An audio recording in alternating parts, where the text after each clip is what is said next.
Good morning to all of you. कल के lecture में हम लोगों ने देखा था माइकलसन मोरले एक्सपेरिमेंट की वजह क्या थी करने की, जो कि 1895 के आसपास किया गया था। और ये एक्सपेरिमेंट करने की वजह ये थी कि to know the medium of propagation of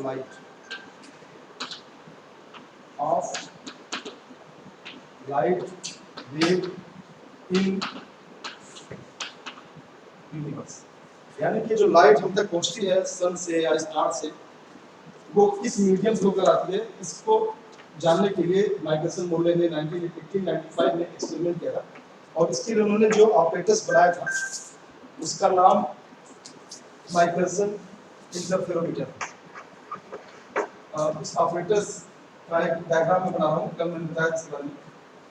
एक उन्होंने मिरर लिया, प्लेन मिरर M1, और ठीक इसी के परपेंडिकुलर एक दूसरा मिरर लिया M2, प्लेन मिरर, और यहाँ से इस पॉइंट से मोनोक्रोमेटिक सोर्स लाइट डाली गई और एक बीच में ग्लास प्लेट लगा दिया गया, सिंपल ग्लास प्लेट, ट्रांसपेरेंट, जो कि सेमी सिल्वर था, यानी कि हाफ सिल्वर था वो।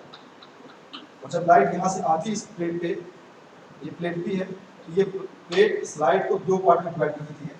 पहला पार्ट इससे रिफ्लेक्ट होता है और M1 की तरफ जाता है, और दूसरा पार्ट यहाँ से ट्रांसमिट होता है और M2 की तरफ जाता है। इस एक्सपेरिमेंट में जिन्होंने बनाया था ऑपरेटर्स, इसमें दोनों मिरर की डिस्टेंस यहाँ से और यहाँ से दोनों सेम थी, L।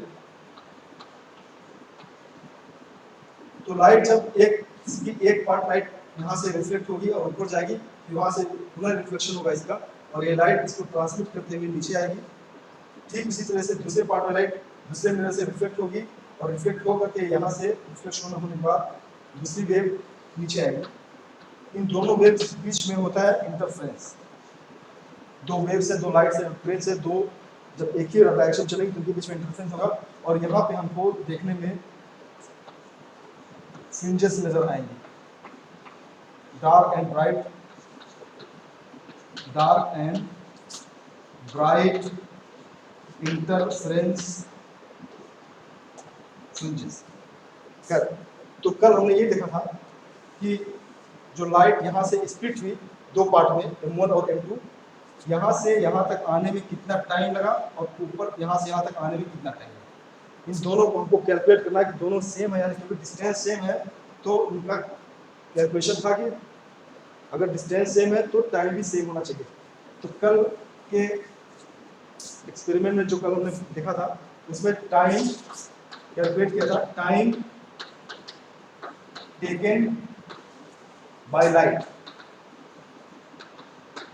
from plate P to M2 and back to P। ये हमने निकाला था T1 equal to 2L by C 1 minus V square by C। ये टाइम यहाँ से यहाँ तक जाने में और आने में लगा। अब दूसरी कंडीशन की लाइट जब इस पॉइंट से दूसरे मिरर पे जाएगी और आएगी तो इसमें कितना टाइम लगेगा, ये हमें कैलकुलेट करना है। तो इसको कैलकुलेट करने से पहले हम एक छोटा सा एक्सपेरिमेंट करेंगे। अगर आप किसी चलती ट्रेन में बैठे हैं, जो ट्रेन कांस्टेंट स्पीड से चल रही हो, यानी अगर आप ट्रेन में बैठे हैं और ट्रेन आपकी कांस्टेंट स्पीड से चल रही है, बिल्कुल कांस्टेंट स्पीड से। कांस्टेंट का मतलब ये हुआ कि उस ट्रेन में किसी तरह का ब्रेक नहीं लगना चाहिए, गाड़ी एक्सीलरेशन नहीं होनी चाहिए, इसकी स्पीड बिल्कुल कांस्टेंट वेलोसिटी में। और अगर आप इस ट्रेन में बैठे हैं और आपके हाथ में एक बॉल है, बॉल लीजिए और बॉल को ऊपर फेंकिए। अगर आपने बॉल को ऊपर फेंका तो थोड़ी देर के बाद बॉल आपके हाथ में वापस आएगी और आपको ऐसा लगेगा कि आप जहां पर बैठे वहीं बैठे हैं, बॉल कहीं गई नहीं, आपके हाथ में गई।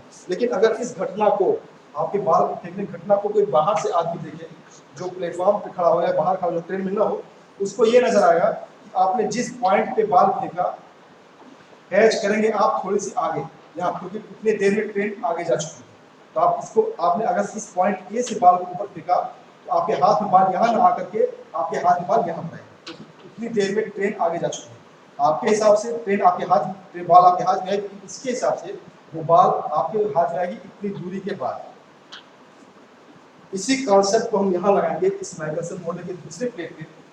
जब लाइट इस प्लेट से ऊपर जाएगी तो वापस इसी पॉइंट पर नहीं आएगी। वजह जो हमने बताया कि जब लाइट आपकी ऊपर गई उस कंडीशन में आपकी अर्थ जो जिस पर एक्सपेरिमेंट रखा हुआ है वो अर्थ आपकी वी वेलोसिटी से आगे जा रही है। पूरा सिस्टम आपका जो अर्थ पर है वो पूरा सिस्टम अर्थ के साथ वी वेलोसिटी से आगे चल रहा है। तो इस कंडीशन में जब लाइट आपकी ऊपर जाएगी इस प्लेट पे तो लाइट वापस इस प्लेट पे नहीं आएगी। इतनी दूरी में आपकी अर्थ पूरे मेज के साथ आगे जा चुकी है। तो आपकी जो प्लेट यहाँ पर थी वो प्लेट अब आपकी यहाँ पर रहेगी और आपको जो लाइट यहाँ मिलने वाली थी वो लाइट अब आपको यहाँ मिलेगी।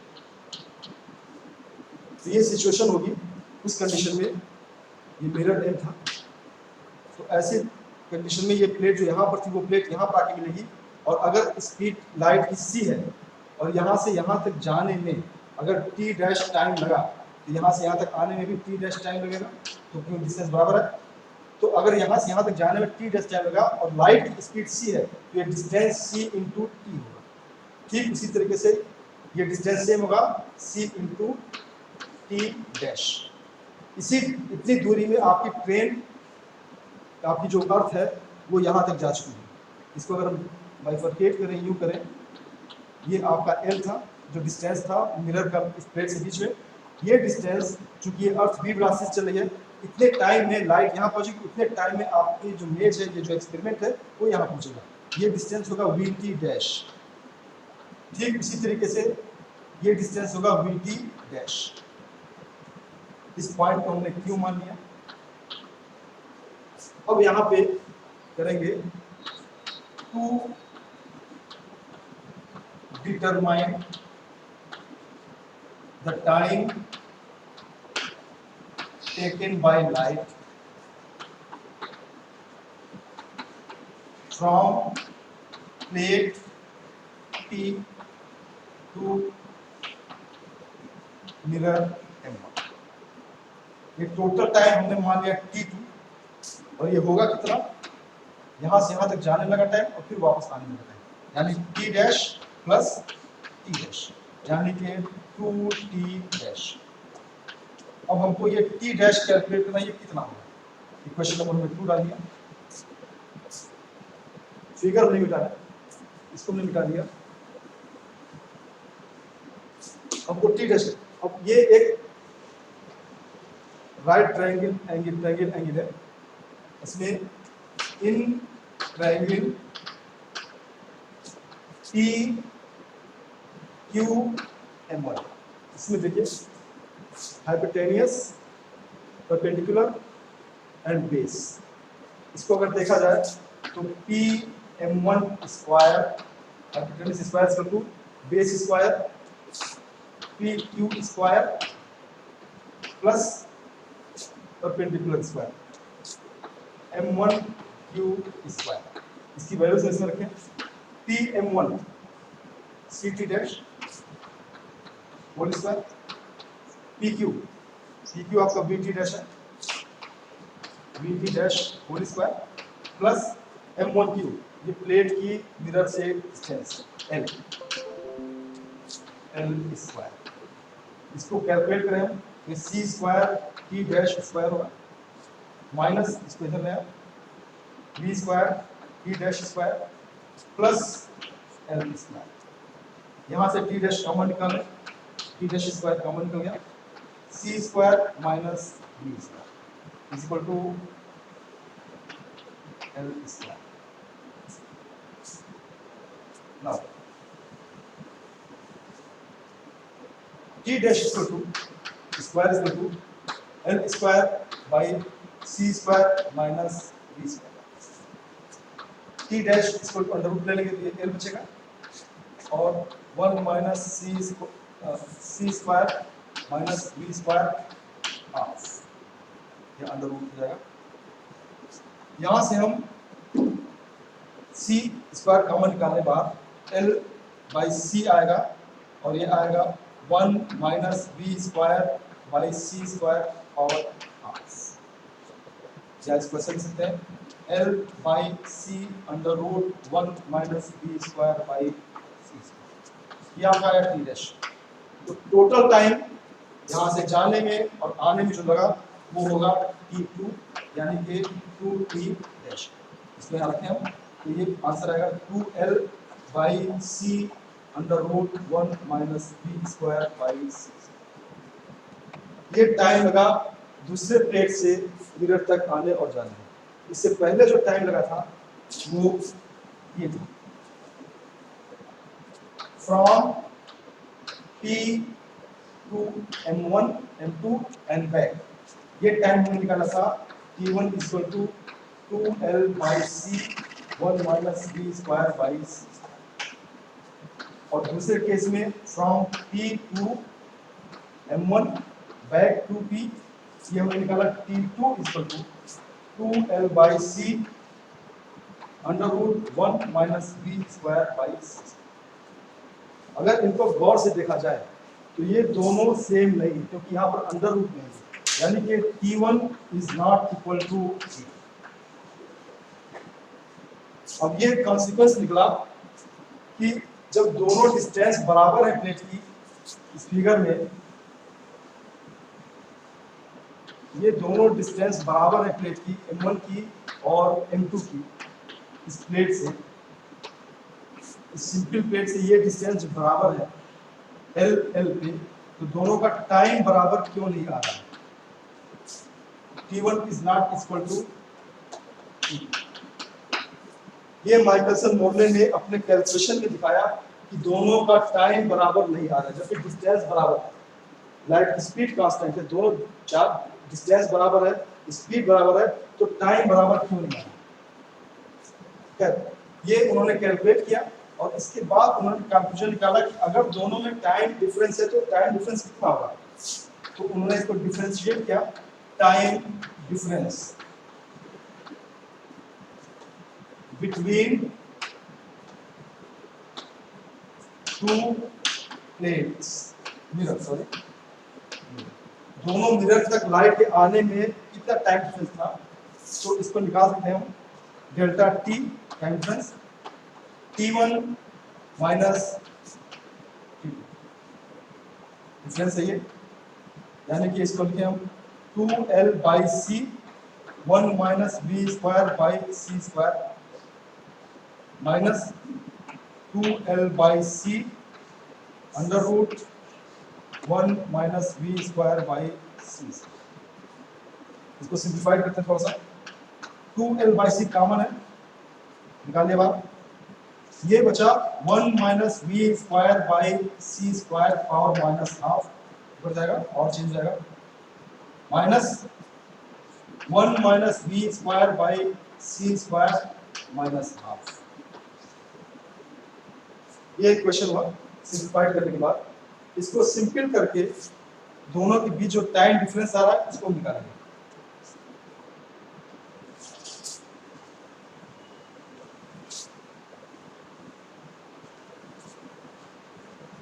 तो टाइम इसको अगर सिंप्लीफाइड करें तो ये एक बायनोमियल एक्सप्रेशन है। यहाँ पर velocity of light, velocity of earth is very less than c, बहुत कम है। इस कंडीशन में अगर हम एक्सपेंशन करें, expansion of 1 minus v square by c square minus half, तो ये होगा 1 plus v square by c square, neglecting higher term. इसके आगे जो टर्म आएंगे उनको छोड़ देंगे क्योंकि v की वैल्यू c से बहुत ज्यादा कम है। Similarly expansion of 1 minus v square by c square minus half, इसको अगर हम ब्रेक करें बायनोमियली तो 1 plus v square by half c square, यहाँ पर यहाँ नीचे लग जाएगा c स्क्वायर। नेग्लेक्टेड, इसमें भी हम आगे की टर्म नेग्लेक्ट कर देंगे क्योंकि v की वैल्यू c से बहुत ज़्यादा कम है। Neglecting higher term. तो इन दोनों को अगर हम यहाँ रखें इस इक्वेशन में तो आपको जो डिफरेंशिएट मिलेगा डेल्टा टाइम का वो 2L/c 1 plus v²/c² minus 1, minus लगा हुआ है यहाँ माइनस कर देगा, माइनस v²/2c²। इसको सॉल्व करें 2L/c 1 1 कैंसिल हो गया और v²/c² से कटेगा तो v²/2c²। हाँ, यानी कि टाइम डिफरेंस जो मिला वो 2 से 2 कैंसिल हो गया, L v²/c। Very important expression time difference का माइकलसन मॉडल। अब इसका मतलब क्या है ये लिख लेंगे पहले। डेल्टा टी यानी कि टाइम डिफरेंस, दोनों मिरर के बीच में लाइट का टाइम डिफरेंस ये आपका आया L v²/c। यहाँ तक आने के बाद अब हम इसको लगाएंगे इंटरफेरेंस के कॉन्सेप्ट पे। यहाँ पर आपका इंटरफेरेंस का कॉन्सेप्ट आएगा कि इंटरफेरेंस में इसकी क्या वैल्यू है। नाउ अगर दो पॉइंट के बीच में, दो पॉइंट A और B है, यहाँ के बीच में दो इवेंट्स जा रहे हैं और दोनों के बीच में टाइम अलग अलग आता है, T1 अलग आता है, T2 अलग आता है। इसका मतलब कि दोनों को इसकी दूरी सेम नहीं लगेगी दोनों पॉइंट के बीच में। अगर टाइम डिफरेंस है तो पाथ डिफरेंस भी आएगा। Now corresponding path difference between two perpendicular mirror,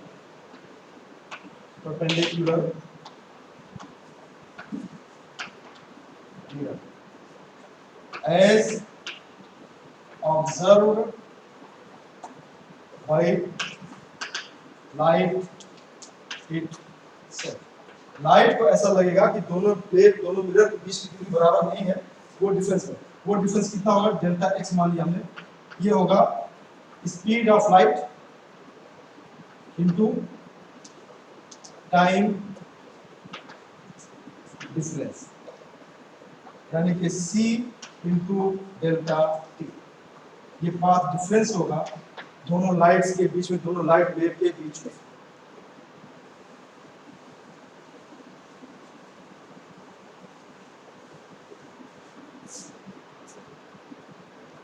Now, path difference delta x is equal to c delta t को हम बना सकेंगे L v²/c3। ये कॉन्सेप्ट निकल कर आया delta x equal to c। एक कैसे हो जाएगा L v²/c²। इसका मतलब ये हुआ अगर दो मिरर हैं M1 और M2 और दोनों के बीच में प्लेट है और इस प्लेट से इनकी बीच की दूरी L बराबर है, तो लाइट को ऐसा लगेगा कि अगर ये L है तो दूसरा वाला L v²/c²। दोनों सेम है, डिस्टेंस हमने सेम रखा उन्होंने, लेकिन इसके बावजूद लाइट को ऐसा लगेगा कि एक डिस्टेंस ज्यादा है, एक डिस्टेंस कम है। ये है पाथ डिफरेंस। अब इस पाथ डिफरेंस का इंटरफेरेंस में क्या रोल है ये हम देखेंगे। अगर आप देखिए इंटरफेरेंस में जो फ्रिंजेस बनती है वो ब्राइट एंड डार्क बनती है कुछ इस तरीके से। जो इंटरफेरेंस की फ्रिंजेस बनती है इसमें वो एक के बाद एक ब्राइट और डार्क बनती है, दोनों के बीच की दूरी बिल्कुल बराबर बनती है ऐसे। और पाथ डिफरेंस अगर डेल्टा एक्स है तो अगर डेल्टा एक्स पाथ दो लाइट्स के बीच में अगर पाथ डिफरेंस डेल्टा एक्स है, अगर ये डेल्टा एक्स एक लेमडा के बराबर हो गया, if path difference equal to 1 lambda, तो फ्रिंज आपकी एक शिफ्ट चेंज हो जाएगी, then one fringe will be shifted.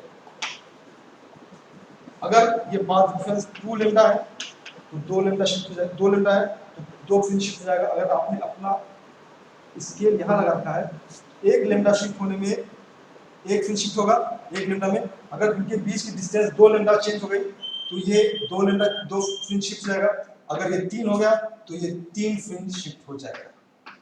ये डिपेंड करेगा कि दोनों की पाथ डिफरेंस कितना आ रहा है, लेमडा एक shift, 2 lambda 2 fringe, 3 lambda 3 fringe, 4 lambda 4 fringe, ये ऐसे बढ़ता जाएगा।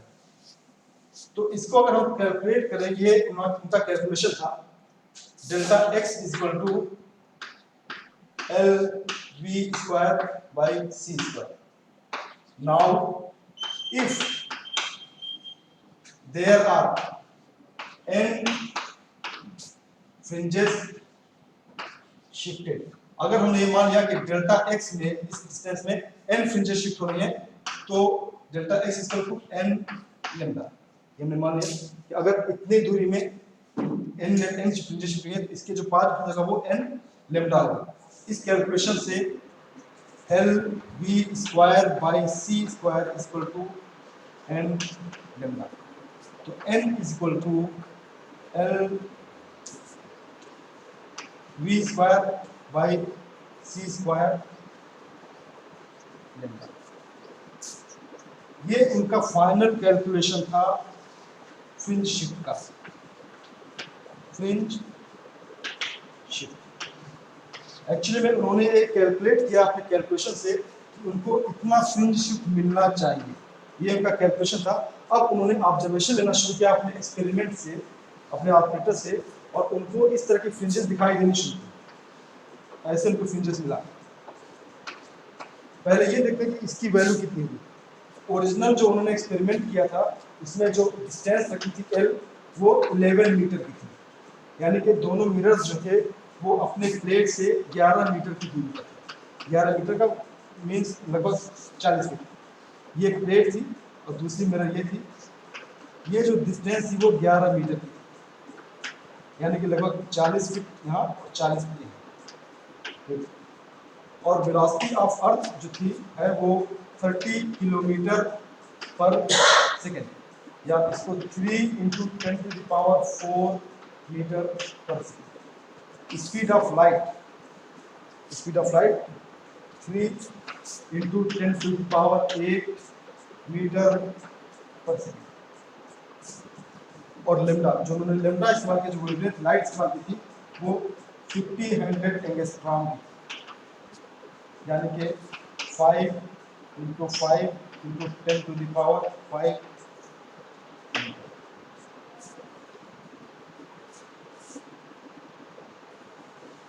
इसको इन सारी वैल्यूज को इसमें रखते हैं, फिर देखते हैं कि कितना उनको उन्होंने एक्सपेक्ट किया था आना चाहिए।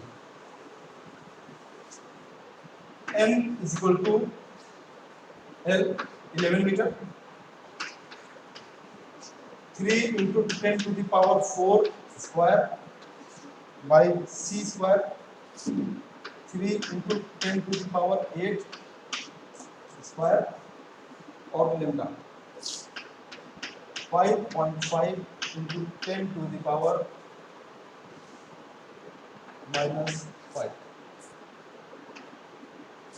-5 मीटर।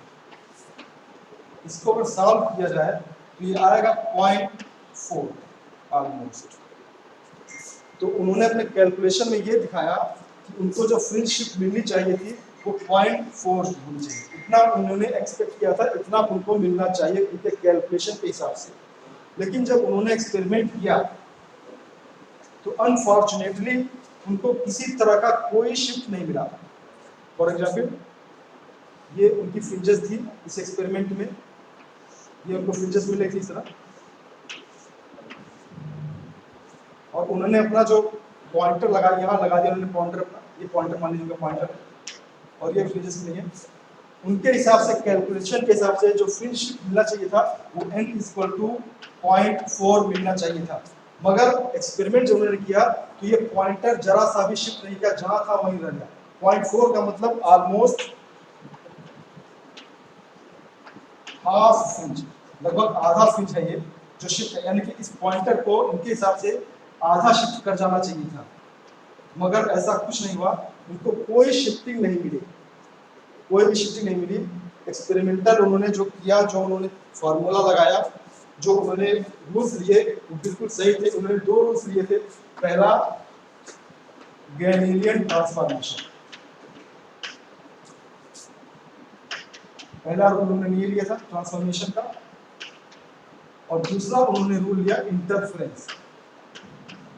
इन दोनों रूल्स उन्होंने अप्लाई किया। रूल अप्लाई करने के बाद जो कैलकुलेशन निकाला वो ये निकाला, लेकिन जब वो एक्सपेरिमेंट करने गए तो उनको किसी तरह का कोई शिफ्ट नहीं मिला। No any shift they found. उन्होंने अपने इस एक्सपेरिमेंट को, जो फेल हो गया था, उन्होंने इस एक्सपेरिमेंट को कई बार किया, कई जगह पे किया, साल के कई बार किया। उन्होंने यहाँ तक किया कि जब एक केस में ये आपका सन है और ये आपकी अर्थ है, अगर आपका अर्थ यहाँ पर है, पहला उन्होंने एक्सपेरिमेंट इस पॉइंट पे किया, एक पॉइंट पे, 6 महीने के बाद जब अर्थ आपकी अपोजिट गई यहाँ पे, आफ्टर 6 मंथ, तो फिर उन्होंने एक्सपेरिमेंट किया कि यहाँ पर हो सकता है, लेकिन इतनी दूरी में अर्थ आपकी इतनी शिफ्ट कर चुकी है आफ्टर 6 मंथ। फिर उन्होंने यहाँ पर एक्सपेरिमेंट किया और दोनों पॉइंट पे at point 1 and 2 no any shift, उन्हें फिर भी किसी तरह का कोई शिफ्ट नहीं मिला। हालांकि उनका कैलकुलेशन बिल्कुल सही था, मगर उन्हें किसी तरह का कोई शिफ्ट नहीं मिला, और वो फाइनली उन्होंने इस एक्सपेरिमेंट बंद कर दिया। और इसे उन्होंने कहा कि they did not find any shift in fringes, and it is called negative result of Michelson Morley experiment. यानी कि, और इस निगेटिव, इस जो रिजल्ट उनको नहीं मिला, उसका नाम हिस्ट्री में दिया गया निगेटिव रिजल्ट, यानी कि उनको किसी तरह का कोई शिफ्ट नहीं मिला। फाइनली उन्होंने स्टेटमेंट दिया कि there is no any medium like ether in universe. जो उन्होंने हाइपोथेसिस ली थी कि पूरे यूनिवर्स में ईथर एक मीडियम है, उनको इस तरह का कोई मीडियम नहीं मिला, और उन्होंने फाइनली इस एक्सपेरिमेंट का ये कंक्लूजन दे दिया, ईथर जैसी कोई चीज नहीं होती, it's only a meaningless concept. ये एक ईथर का कॉन्सेप्ट ही मीनिंगलेस निकला, क्योंकि इनको किसी तरह की कोई शिफ्ट नहीं मिली। लेकिन सवाल अपनी जगह पर अभी भी था कि अगर ईथर कोई मीडियम नहीं है तो लाइट आ कैसे रही। ये प्रॉब्लम अभी तक थी इसमें, उनके एक्सपेरिमेंट करने के बाद भी वो मीडियम नहीं मिला। तो लाइट, सवाल ये था कि लाइट हम तक जो स्टार से आती है या सन से आती है, जो कई हजारों करोड़ों किलोमीटर दूर है, वहां तक हमसे लाइट जो आती है, वो लाइट फिर कैसे आती है, जो देयर इज नो मीडियम। तो इसका आंसर इन्होंने नहीं दिया। इसके बाद 1905 में आइंस्टाइन, इन्होंने इस एक्सपेरिमेंट को थॉरली पढ़ा, फिर उन्होंने बताया कि there is lack in Michelson Morley experiment. उन्होंने एक्सपेरिमेंट की कमी को बताया कि आखिर किस कमी की वजह से उनका ये रिजल्ट नहीं मिला, जिसे हम लोग अब स्पेशल थ्योरी ऑफ रिलेटिविटी के नाम से जानते हैं। स्पेशल थ्योरी ऑफ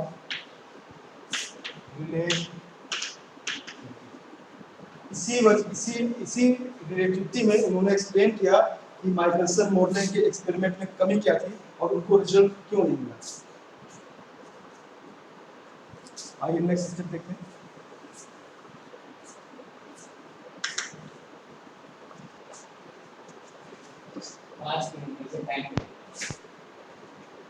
कि हम लोग स्पेशल थ्योरी ऑफ रिलेटिविटी को समझें। जो एक्सपेरिमेंट माइकलसन मोर्लेन ने किया उसका सिग्निफिकेंस, उनका कंक्लूजन के थ्रू हम देख लेते हैं। Conclusion of Michelson Morley experiment. तो फाइनली जब उनको नेगेटिव रिजल्ट मिला तो उन्होंने अपने एक्सपेरिमेंट को क्लोज किया ये रिमार्क लगाते हुए, और उसका नाम दिया कंक्लूजन। पहला कंक्लूजन उन्होंने दिया कि the concept of ether as a medium of light, medium of propagation of light, propagation of light is meaningless। यानी कि जो उन्होंने कॉन्सेप्ट किया था कि पूरे एटमॉस्फेयर में, पूरे यूनिवर्स में ईथर एक ऐसा मीडियम जो लाइट को लेकर चलता है, वो मीनिंगलेस मिला। ऐसा कोई भी मीडियम उनको नहीं मिला। दूसरा कंक्लूजन उन्होंने ये दिया कि the speed of light is constant in all direction. यानी कि लाइट की स्पीड बदलती नहीं है, चाहे आप किसी भी डायरेक्शन में जाए, वो कांस्टेंट रहती है। और तीसरा और सबसे इंपॉर्टेंट कंक्लूजन उन्होंने ये दिया कि a new set of transformation is needed at place of